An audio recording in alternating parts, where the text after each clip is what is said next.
Chapter 8. In Bluford High's auditorium at lunchtime, about 50 students auditioned for the talent show. Teachers from the drama and music departments were judging the performances. Darcy had practiced her song many times, but when her turn came, she felt as if she were going to her execution. She almost stumbled going up the 3 steps to the stage. She did not care at this point if she earned a place in the talent show. She just did not want to embarrass herself too much, and she wanted to get it over with. Darcy sang "Stop in the Name of Love," and when she finished the last line, she was shocked to hear applause. "All right," Hakeem said when she reached her seat. Darcy was overwhelmed with relief that she could now sit and watch everybody else.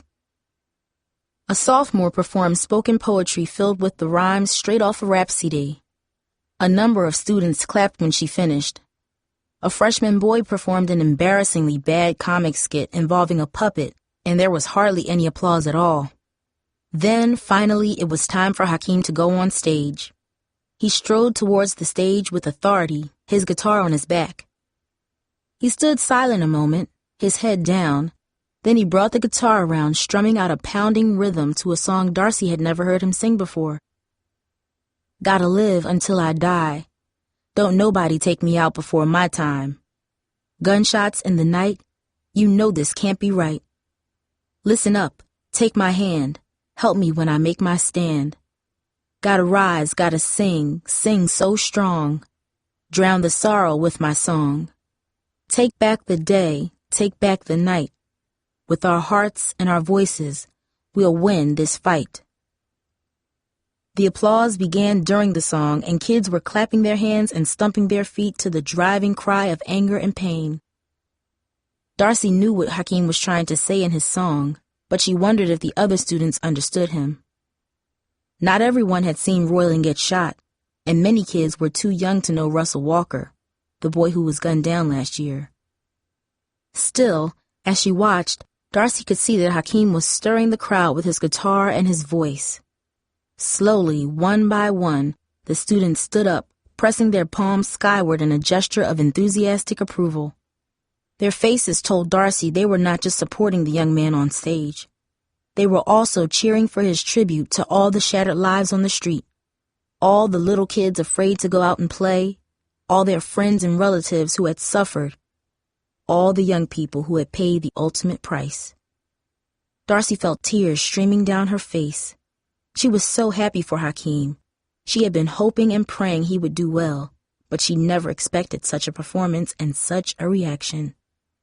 Outside the auditorium in the afternoon, the names of the students who would be in the talent show were posted. Darcy did not make it, but she wasn't disappointed.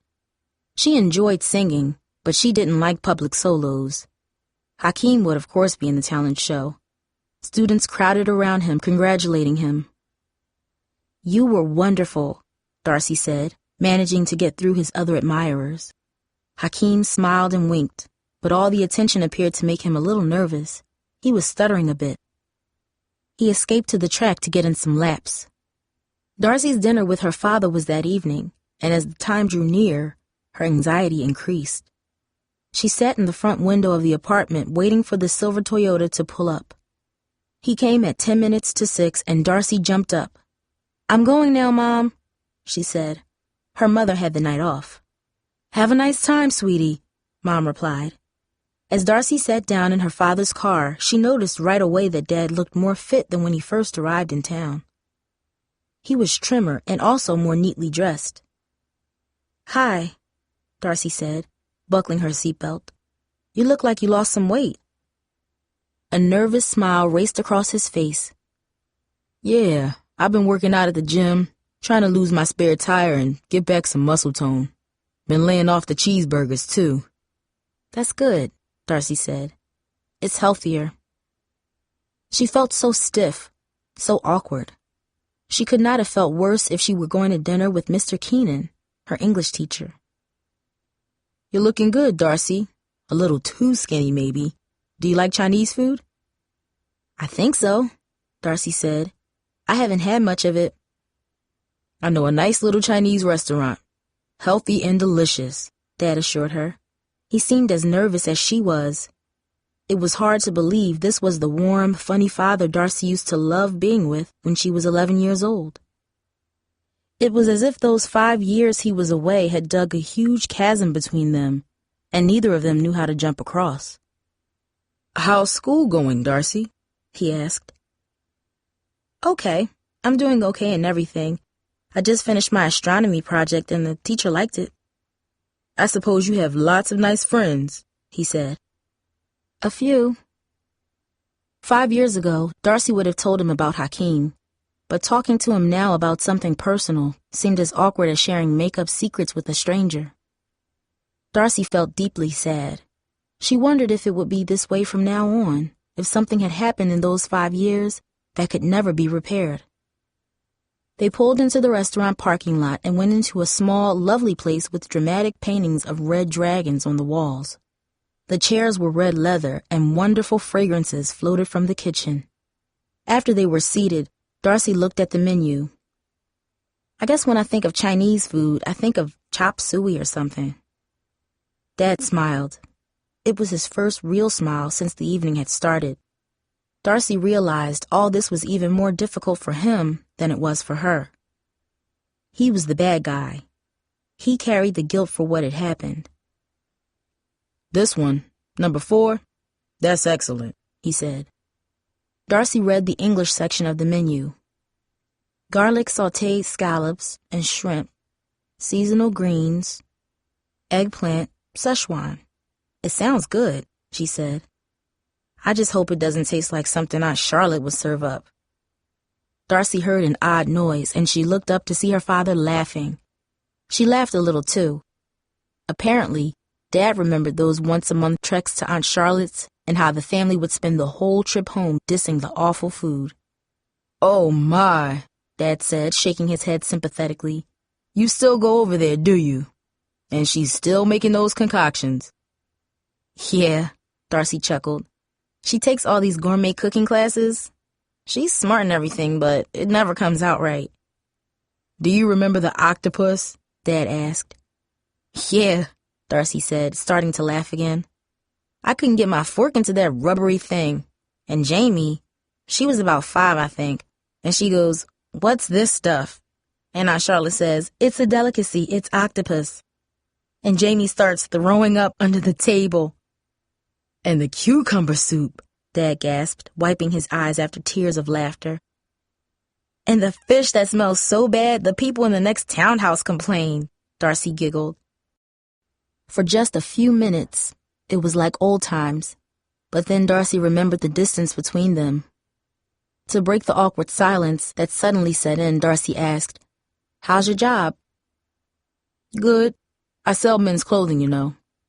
The store is nice, my schedule is perfect, and I'm making good money." "That's great. I always thought you were a good salesman." Dad smiled, and then clenched his hands in his lap. Whenever he had something difficult to say, he did that. Darcy did the same thing. "Darcy, how's your grandma doing?" "Pretty good. She's almost normal sometimes, for a little while, but mostly she's frail and kind of confused. But we all help take care of her, and it works out all right," Darcy answered. She felt tense. What was her father driving at? Was he, like Aunt Charlotte, going to suggest putting Grandma in a nursing home? "The thing is, I was wondering what I could do to help," Dad stated. "There must be something." "Mom said you're already helping out with money," Darcy said. "I mean, I'd be willing to pay for everything, and your mom could quit her job and—" "Mom told me she'd never quit her job," Darcy interrupted. "Yes, she told me that too. I thought you might try to convince her," Dad said, looking intently at Darcy. Darcy looked down at the tablecloth, not knowing what to say. The truth was that Mom did not trust him. Darcy did not really trust him either. Could Dad possibly be giving Mom enough money to quit her job? Darcy wondered. Not wanting to ask him directly, she said, "I guess it'll take time, for Mom to be able to do something like quit her job." "I understand that. Believe me, I do. And I don't blame her. But I love your mom. I know it sounds phony after what happened, but it's true. And I love both you girls, too. Very much." A cruel response threatened to fly from Darcy's lips.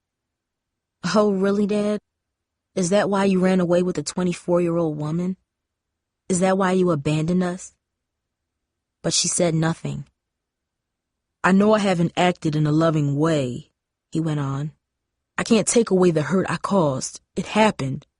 There are no excuses. There were some problems in our marriage, but I took the coward's way out. Sometimes when things are not going great and a temptation comes to a person, it's so powerful. So powerful. You decide in a moment of, I don't know, craziness or something. You decide that this one thing is what's going to put everything right. You forget all the decent things you've always believed in, and you tell yourself you deserve this happiness. Suddenly you're feeling young and alive like you haven't felt in years, and the words came out slowly, painfully, like nails being pulled from a hard, dry board.